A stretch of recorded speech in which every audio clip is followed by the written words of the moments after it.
As shown in the figure above, suppose a force of magnitude F1 and a leftward force of magnitude F2 are acting on an object. What conditions must be met for the object to remain at rest? Of course, the condition for an object to remain at rest is F1 equals F2. This state is what we call force equilibrium.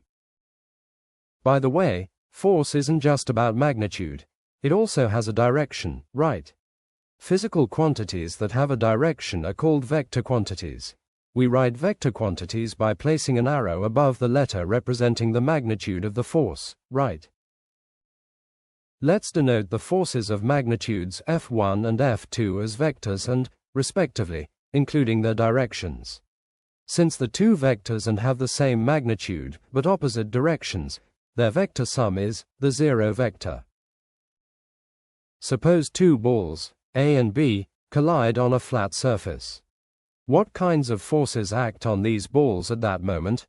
In fact, the force exerted by A on B and the force exerted by B on A are equal in magnitude, but opposite in direction. This law is known as Newton's third law of motion.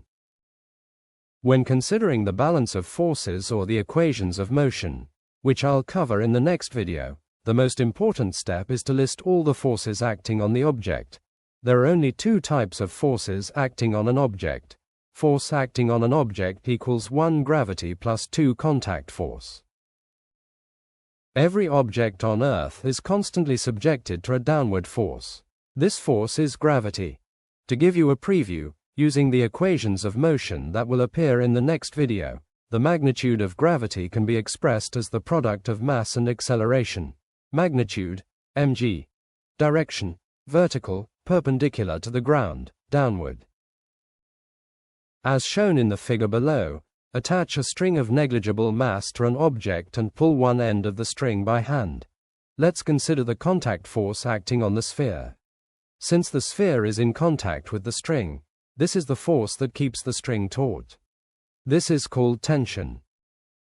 Let's place an object on a horizontal floor, as shown in the figure below. Since the object is in contact with the floor, it experiences a force perpendicular to the floor's surface. This force is called the normal force.